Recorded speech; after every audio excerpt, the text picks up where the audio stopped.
So I finally tried afternoon tea at the Lanesborough, and honestly, it was a mixed experience. Don't get me wrong, it's stunning. The chandeliers, the Bridgerton themed pastries, it's the kind of place that makes you want to sip your tea slowly with your pinkies out.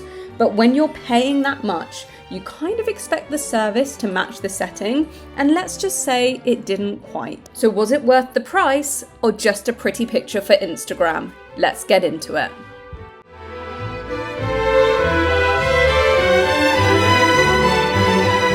Hello everyone, welcome back for another afternoon tea review. Now I'm going to the Lanesborough today, which I'm very excited about because they do a Bridgerton themed afternoon tea that has been on my wish list to do for so long. So I'm very excited to be experiencing it today with you guys.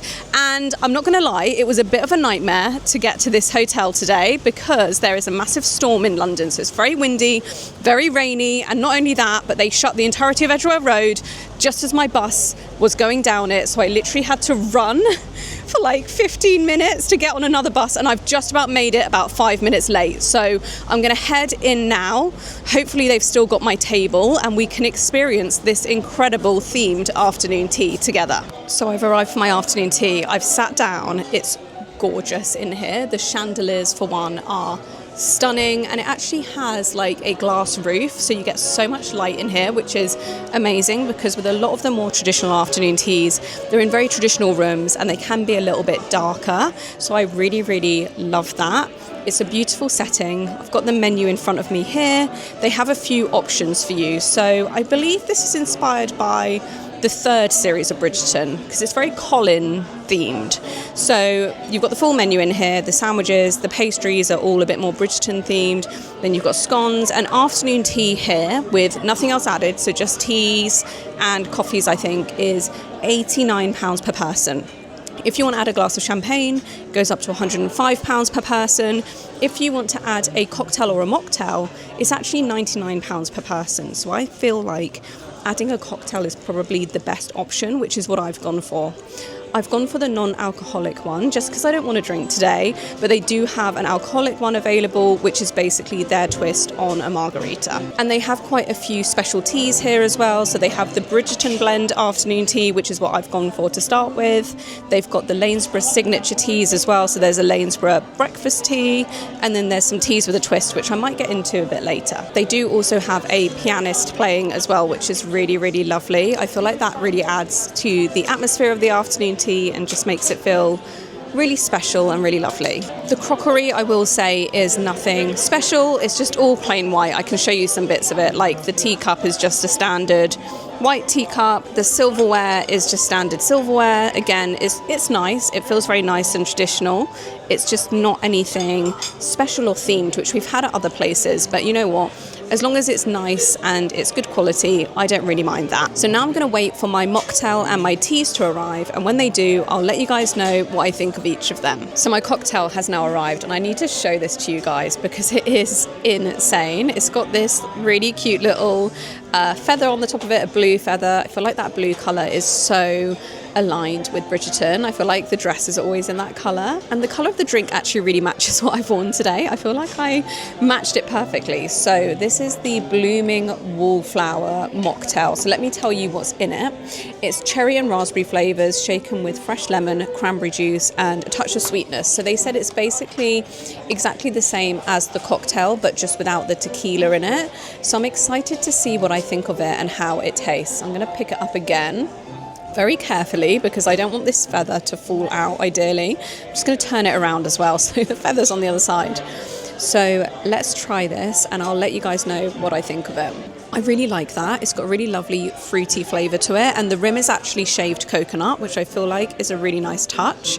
So I think that's the perfect addition to have with my afternoon tea, and I think it's great they offer you a alcoholic and a non-alcoholic version, just depending on whether or not you want to drink. So you can still join in the fun of the theme, but without having to have an alcoholic drink. So my tea has now arrived with me as well. As I mentioned, I went for the Bridgerton blend just because I thought I should try the one that's themed to the afternoon tea I'm at, and it comes in the cutest little little silver teapot. I have to show this to you guys. It's got a little like hand cozy on it, just to stop you from burning your hands while you're holding it.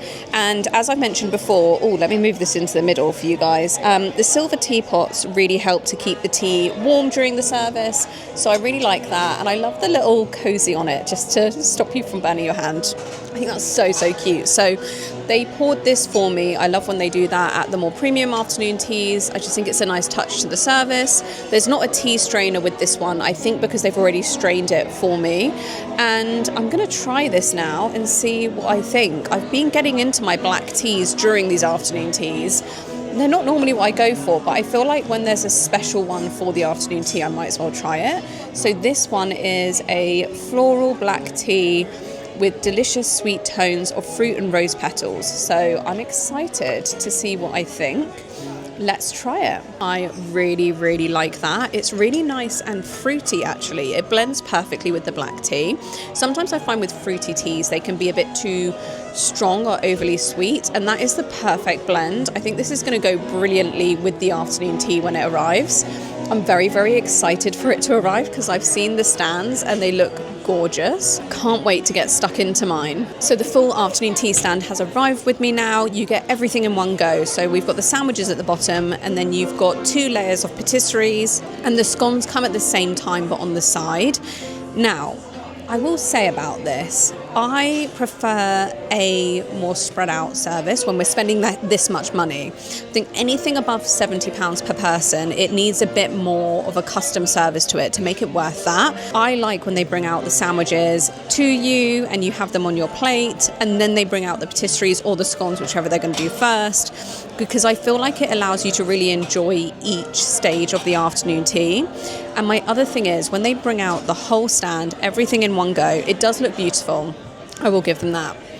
But especially with the scones, they never stay warm. So they bring them out warm. They do have them in a napkin to try and keep them warm. But by the time you get to them, they never, ever are. So I kind of wish they did the sandwiches and the patisseries, like all the cold bits in one go, and then the scones at the end. Or sandwiches, then scones, then an afternoon tea stand with the patisseries on it.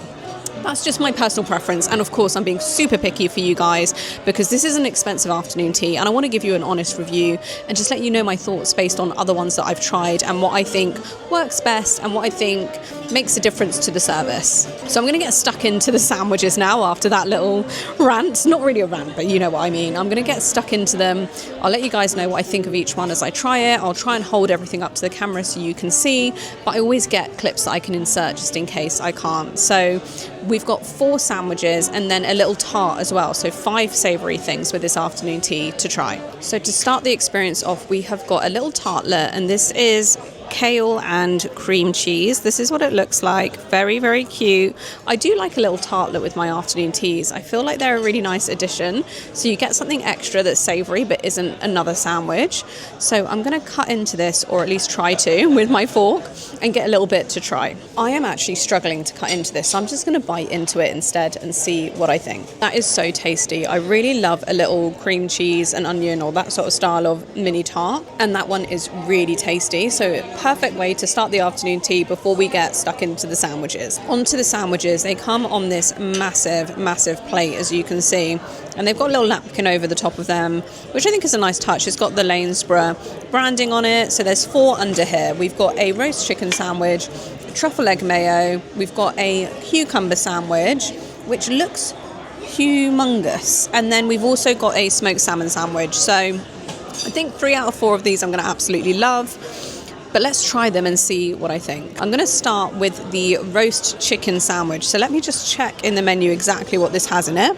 So poached corn-fed chicken, chive and sour cream. That sounds delicious. And I'm kind of happy that this isn't another coronation chicken, because I know a lot of afternoon teas love to do that. Let me hold it up to show you guys closer to the camera. So that's what it looks like. Very well filled. As you guys know, I've been quite picky and fussy about places that don't properly fill their sandwiches for afternoon tea. I think it's a bit cheeky because you're paying so much money.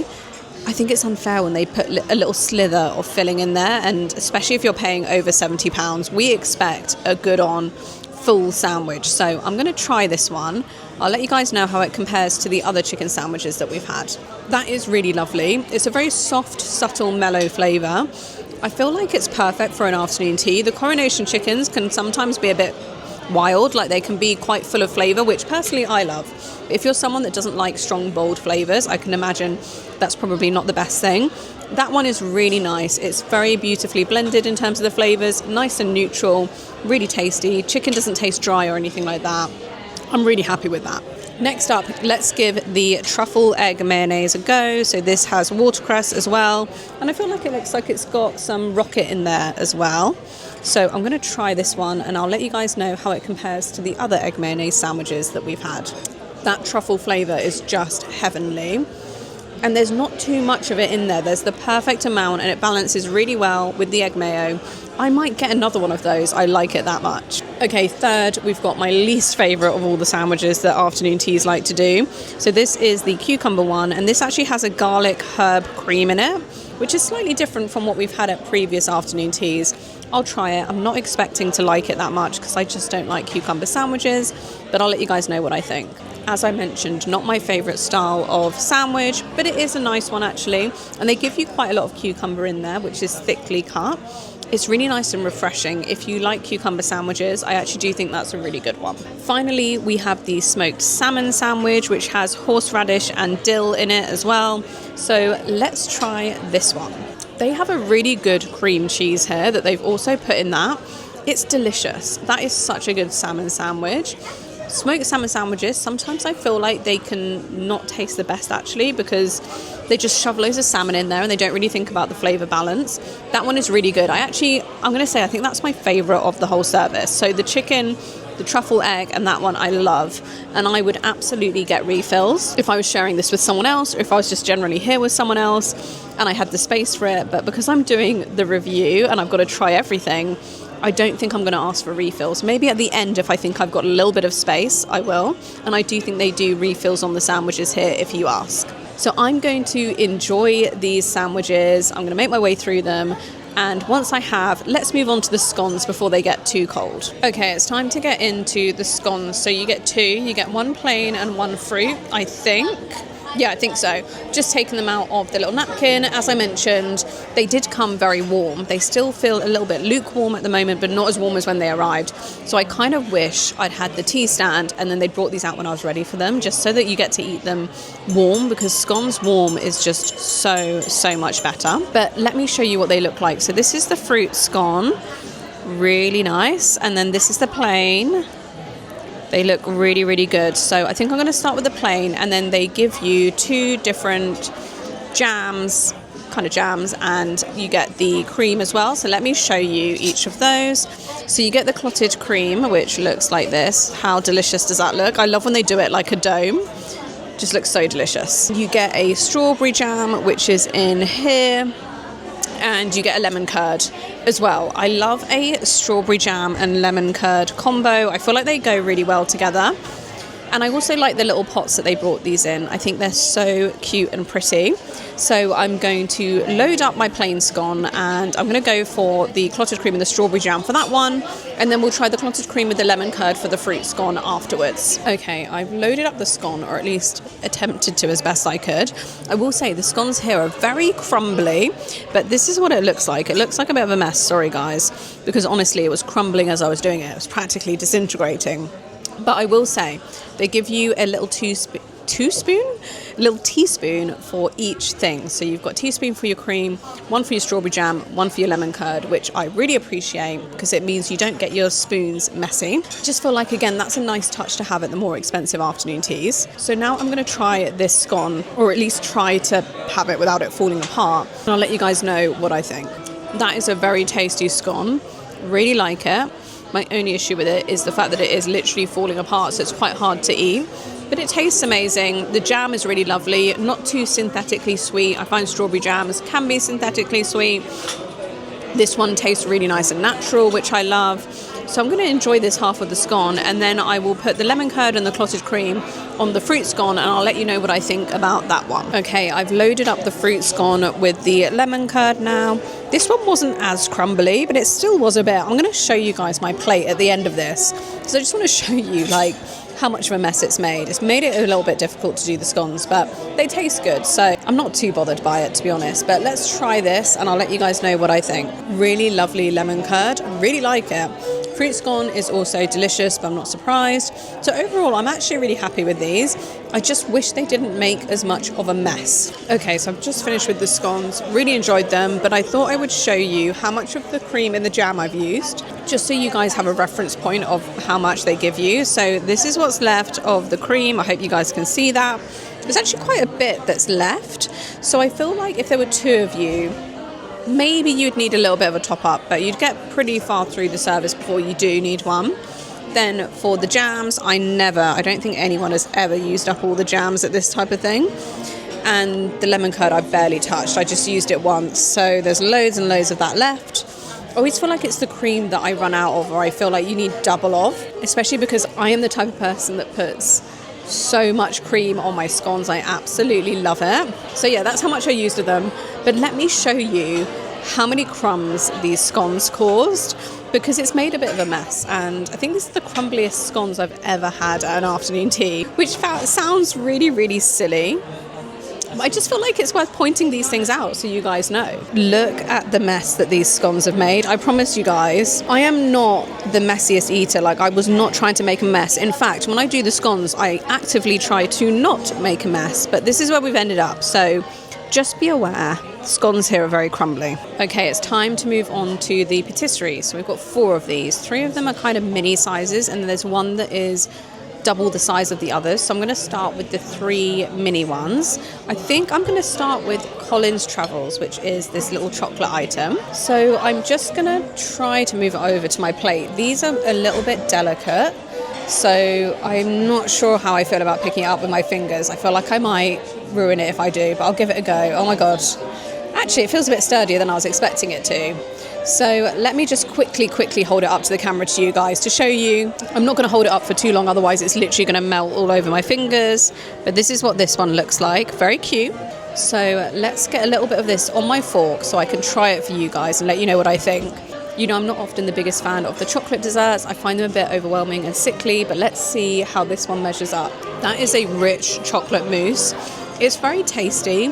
Just for me, it's a bit too heavy, but it's really nice. If you like chocolate desserts, you would love that. It's definitely more of a milk chocolate than a dark chocolate, I feel like, but it's very tasty. It's just that for me, I feel like I need a raspberry or just something to cut through the chocolate. Otherwise, it's too much. Okay, the second one we have is called The Book of Eloise, and this is a blueberry cheesecake. So I'll just hold this up again to show you guys what it looks like. It looks really cute and tasty, but I don't want to hold it for too long because my fingers are already getting super sticky by doing that. So let's cut into this one and try it. I love a cheesecake, so I'm sure I will absolutely love this. Okay, I've got some on my fork, so I'm going to give it a go, let you guys know what I think. Really like that as well, actually. It's got that nice lemony flavour to it, as well as the blueberry. It doesn't have that crunchy biscuit base that most cheesecakes do as well, which personally I actually prefer. So I do like that, and I love the little nod towards Bridgerton with these as well. Okay, and the final of the 3 mini patisseries is this one. So this is the Lady Whistledown, and you can probably see that there's a little lady on the front of that as well, which I think is really cute. This, I think they said, is a raspberry flavour. I don't remember everything that's in it, but I'm going to try it and I'll let you guys know what I think. I love this design of the patisserie. You know, when it's like that little kind of glossy, I don't know how to explain it apart from to say a glossy ball, which just sounds ridiculous. I know there's probably a formal or proper way of describing it. I just don't know what it is.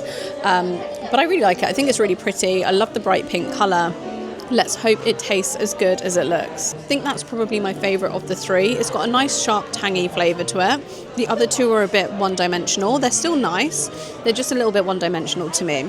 I really like that though. I think that's really lovely and different. So I think those are pretty good, but let's move on to the main event of the patisserie. So this is the social butterfly, and I think they said this is the one that they keep consistent across all their Bridgerton afternoon teas. So they actually change this Bridgerton tea, I think every year or every 2 years, something like that, in line with when the new series comes out. They normally then launch the new Bridgerton Afternoon Tea menu, inspired by it shortly after. So as season 3 was the most recent series we've had, that's why this one is linked to that. But there is a new Bridgerton series coming out in 2026, so I'm interested to see how they adjust this menu to that new series. Okay, so I've got the final patisserie here on this plate. Hopefully you guys can see it. It's absolutely gorgeous. It's a bright green colour, and I love that little butterfly on the front of it and the gold flecks as well. So they did say, I think, that this is a pistachio flavour. I'm really into my pistachio at the moment. I feel like it's having a moment. I feel like I'm slightly behind that moment. I feel like everyone went crazy for it about 6 months ago, but I really, really like it as a flavour. So I'm excited to get into this and to see what I think. It's like a moussey texture as well as I've cut into it. So I'm just getting some on my fork to try, and I'll let you guys know what I think. Okay, that's my favourite of the 4. The flavour in that is delicious. I love the pistachio. It's so tasty, and I feel it works so well for these types of patisseries as a flavour profile. So overall, I'm pretty happy with those. They're not as complex or exciting as some of the other afternoon teas that we've been to, where they really experiment with their flavours and do something different, but they do taste nice, and I feel like they work really, really well for the theme. So I've pretty much finished with everything now, but I wanted to get another tea to try, so I went for the white choco chili tea, which is a white tea. I just thought it sounded really interesting, and I always like to try the more unique teas if I can during my afternoon tea experience. So I've got that here with me. I'm going to give it a sip, and I'll let you guys know what I think. That's really, really good. I actually really like that. I recommend that if you like something a little bit spicier, especially for the autumn months. I think that's perfect. It's really nice and warming, so I'm going to enjoy that and just soak up the atmosphere in here because it's so beautiful, and I've really been enjoying the live piano. I think it's such a lovely, lovely touch. So now that I've finished the afternoon tea here, I can give you guys my final thoughts. Now, this is an afternoon tea that is extremely popular in London. This is definitely one of the ones that I've seen the most hype about, the most people raving about, talking about how amazing it is. So I'm going to give you my completely honest and candid opinion on it. This is a very expensive afternoon tea. It's £89 per person. So you are truly paying for a luxury experience with this. And I will be honest with you guys, as beautiful as everything is, the setting is gorgeous, I'll say that. The staff here are extremely attentive. They're super lovely, so I don't fault them for that. I think they're brilliant. The teas are really nice as well. The drinks are great. I just think that the service of the afternoon tea and the amount you get with it, I guess, as well, could be better for the price point. So when I went to Jumeirah, and when I've been to a few others, you get a little bit of a amuse-bouche or a palate cleanser to start. Then you get your sandwiches. Then you have another palate cleanser. Then you have the sweet items, and they really look after you through that whole experience. They're there on hand for you to ask any questions to. I feel like with this afternoon tea, you don't really get that level of service, and I think for the price point, it needs it. Now, I will say, it's very, very busy in here. I'm here on a Saturday. It's heaving, it's busy, pretty much every table is booked. So maybe it's that they just simply don't have the staff or can't afford to do that level of service, and it's popular enough at the price point that it's at, so they've just stuck with it as it is. When it comes to you guys thinking about where to spend your money, especially if you're traveling to London from a different country and you want to go out for afternoon tea and have a fabulous experience, I don't think this lives up to the price point. I'm just being honest. I think it's super, super lovely. I think it's beautiful. And I think if you're a fan of Bridgerton, you should definitely do it, because I think you will enjoy it and you'll love the theming. I just personally think there are better 5-star hotel afternoon teas out there, and some of them aren't as well known about. So my advice would be to go to one of the ones that I've got in my top 5, and I've actually created a playlist on YouTube now of my top 5, so I will keep that updated. If one of them gets knocked out of the top 5 and replaced with something else, I will update that playlist so you guys can see what my top 5 are, and you can refer to those videos whenever. So yeah, that's my thoughts. I mean, I've had a really lovely time. It's just been a very expensive, lovely time. And I don't feel like I've got as much out of it as I have at other places when I've spent as much. So those are my thoughts, but I'd love to know what you guys think. If you've come here for afternoon tea before, what your opinions were. It's definitely not one of the worst at this price point. I think Fortnum & Mason have got that. they've got that, they hold that. Because they are actually priced at a very similar level to this one, which is absolutely crazy. I just feel like it's missing a few little tweaks that would make this 10 out of 10 for me. Anyway, enough of me ranting. I hope you guys have enjoyed watching this video, and I will see you in my next one. So let's have a look at how the Lanesborough compares to our London afternoon tea top 5. Now, it is no surprise that it is nowhere near the top teas that I've been to. I just felt they were really lacking the details that I love to see at these 5-star hotels. I've now started my new job, guys, and honestly, it has been so busy. It's so good, I'm loving it, but it's so busy, and I've basically planned out everything until the end of the year so I can keep doing these videos for you guys. And I've got some really exciting festive afternoon teas coming up, which I cannot wait to share with you. So stay tuned for those. So that's it from me today. So I hope you guys have a lovely, lovely week. Let me know your thoughts in the comments below, and I will see you in my next video.